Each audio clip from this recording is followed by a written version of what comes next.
Merhaba arkadaşlar, Mat Mimarisi kanalımıza hoş geldiniz. Beyazların yaptığı piyon felasını Şitens'in rakibi kabul etmiyor. Evet, bu kadar analiz yaptıktan sonra partiye geri dönebiliriz. Şitens'in rakibi burada E4'ten piyon felasını kabul etmiyor.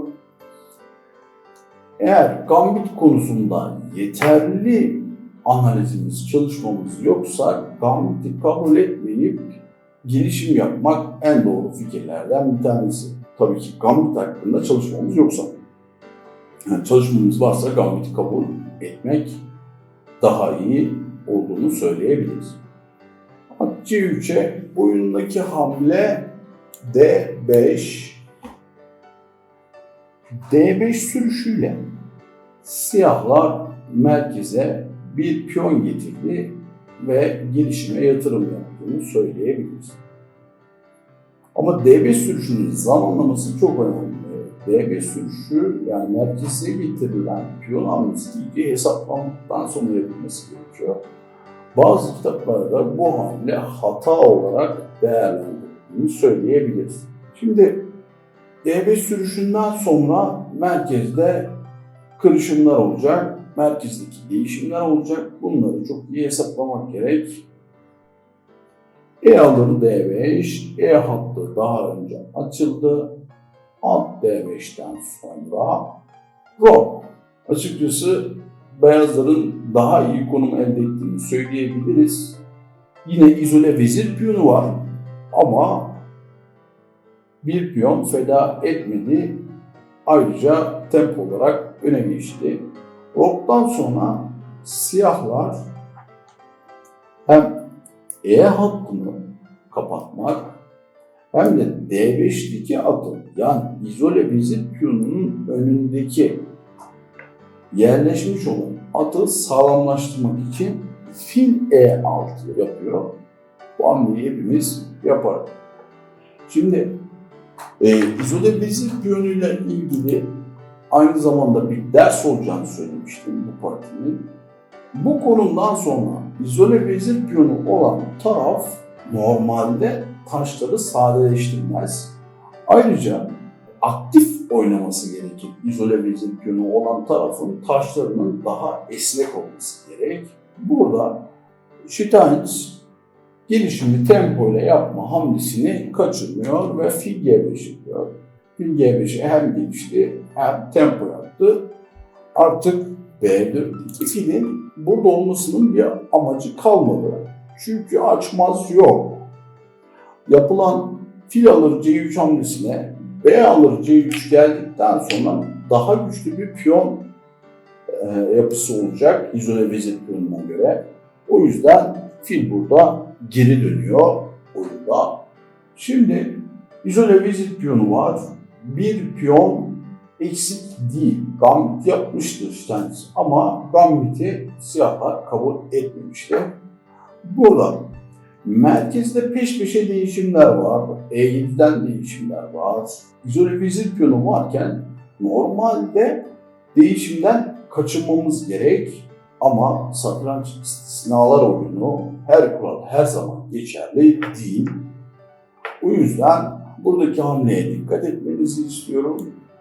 Fil D5, fil çarpı D5 ve burada fil E7 alışının iyi olmadığını hatırlatmak istiyorum.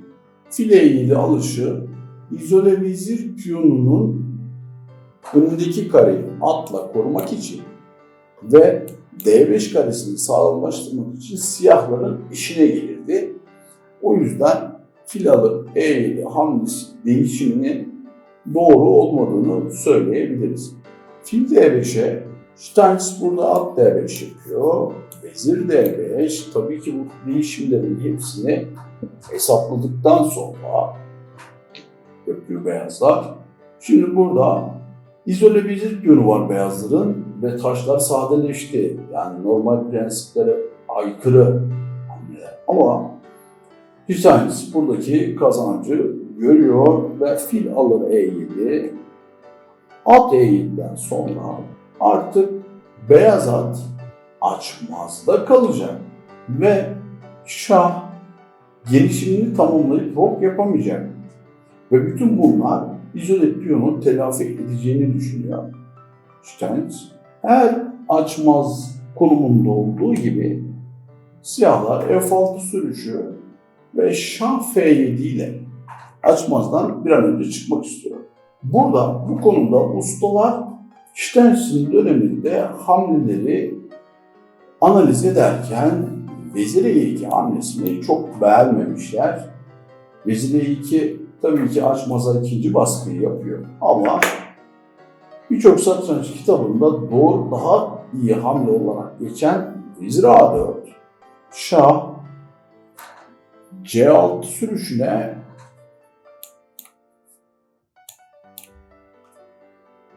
Vezir A3 ile açmaza baskı yapılması gerektiğini daha doğru buluyor ustalar analizler sonucunda. Ama Steins burada Vezir E2 oynayarak hem bu maçı hem de size daha birazdan göstereceğim başka bir maçı kazanmıştır. Vezir E2'ye artık açmaza baskı var. Vezir D7'ye dönmesi gerekiyor. Kale AC1 şimdi C7 piyonuna saldırdı. Taşlarını maksimum aktifliğe getiriyor. C1'deki kale yarı açık hatta aldı. E dikeyinde de E açık hattında da bataryası var beyazların. Bu üstünlüğü sonuca nasıl çevirdiğine beraber tanık olacağız. Kale AC1'e siyahlar burada C6 oynuyor ama burada yapılan analizler sonucunda şah F7'nin daha doğru olduğu gösteriliyor. Çünkü açmazdan çıkması gerek ve Vezir E7, Kale E7, Şah E7 alışlarından sonra evet kale 7. yataya iniyor ama buradan siyahlar kale FC8 ile mat saldırısı yaparak tempo kazanabiliyor.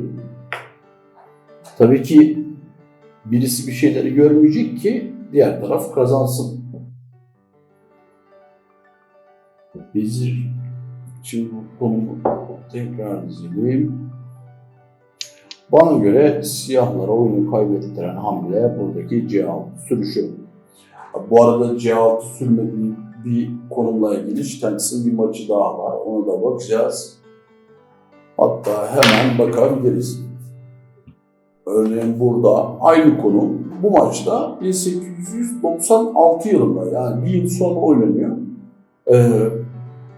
Steins burada da Vezir E2 geliyor ama Vezir E2'ye kale F8'de cevaplıyor rakibi. C6 sürmüyor.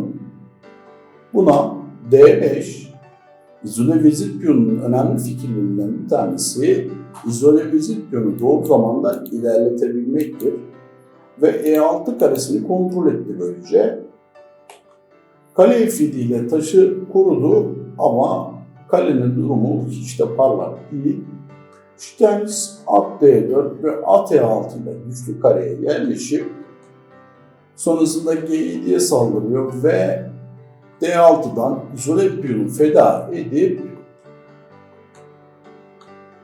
taşlarını aktifleştiriyor ve sonrasında çatal yaptıktan sonra rakibi terk ediyor. Yani burada siyahlar C6'yı sürmese de Steins oyunu kazanmış. Şimdi asıl maçımıza geri dönelim. C6 sürdükten sonra evet izole vezir piyonu varken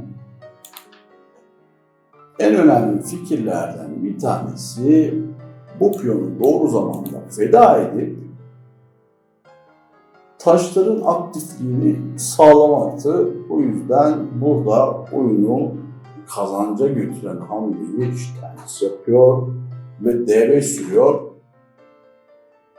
Artık D5 sürüşünden sonra ata çok önemli güçlü bir kare oluştu D4 karesinde. C alır D5 ve artık siyahların izole piyonu var. Siyahlar izole piyonuyla oynayacak. İzole piyonu olan tarafın taşlarının aktif olması gerekiyordu. Şimdi siyahların izole piyonu var ama taşları pasif atı açmazla, şahı ortada kaldı, rok yapamıyor, kaleler oyunda değil. Evet, bu izole piyon siyahların başına dert. Az önce de söylediğimiz gibi at B4. Siyahlar açmazdan çıktı ama beyaz taşlar çok aktif. At E6'ya geliyor ve tahmin ettiğiniz gibi arkadaşlar C7'ye kale inme girişimi var beyazların. O yüzden kale HC8 gelip hem gelişim sıkıntısını çözüp hem de kaleyi C7'ye inmeyi engelliyor siyah. Evet, şu an beyazlar sadece bir piyon geride ama beyazlar burada aktif oynamazsa bir piyon eksik bir şekilde oyun sonuna girecek ve sonrasında kaybedecek. O yüzden buradaki hamleler çok önemli. Burada sizin hamleniz ne olurdu arkadaşlar beyaz taşlarla? Vezir G4 hamlesini yapanları tebrik ediyorum. Vezir G4 hamlesiyle hem G7'ye Vezir G7 tehdidi var hem de at G5 ile şah çekip veziri düşürme hamlesi. İki tane tehdit birden. Tabii ki veziri G7'ye getirmemek için G6 sürüyor siyahlar. G6'ya at G5. Şu an veziri istiyoruz. O yüzden atı alamaz siyahlar. Şah H8 zorunlu hamle. Bu konuda beyazların müthiş bir kombinasyonu var. Şaha saldırıyı seven arkadaşlar için burada videoyu durdurup hamleyi tahmin etmelerini daha faydalı olacağını düşünüyorum. Burada beyazların kazanç kombinasyonunu bulabilir misiniz?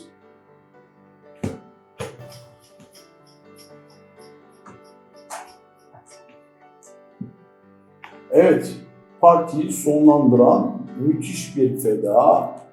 Kale aldı E7.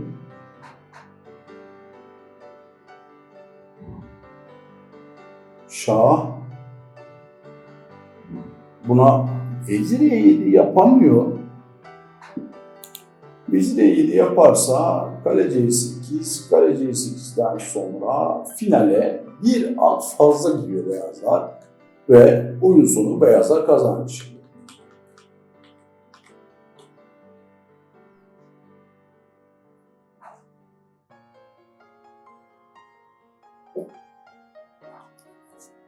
Kale E7'ye peki şah E7 yaparsa, şahla alırsa dikeyden tekrar şah. Evet, şah kaçıp gidebilirse bir kalite fazla olacak ama tabii ki buna izin vermiyoruz. Vezir B4 şah. Kale C5. Buna karşılık da kale E6'dan sonra artık beyazlara kazanç diyebiliriz. Tekrar konumuza geri dönelim. Şah döndü. D1'de, C1'de, vezir G4'te ve kale E7'den şah.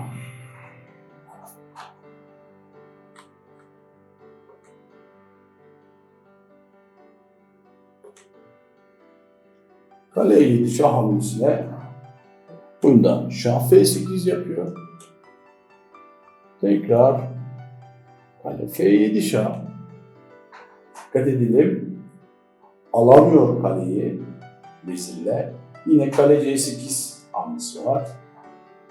Şah G8'e kaçıyor. Kendisine güvenli bir yer bulmak istiyor ama yine kaleyi bırakıyor. Yine kaleyi bırakıyor Steins.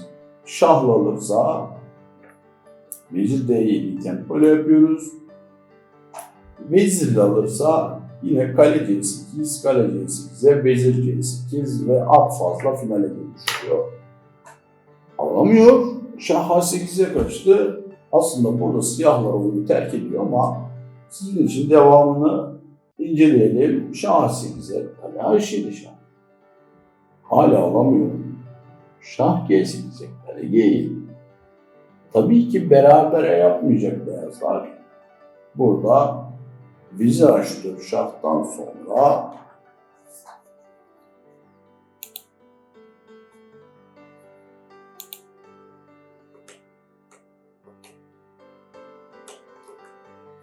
şah G7, vezirle şah, tekrar şah, vezir at kombinasyonu işbirliğiyle sonrasında 6 hamle sonra mat var.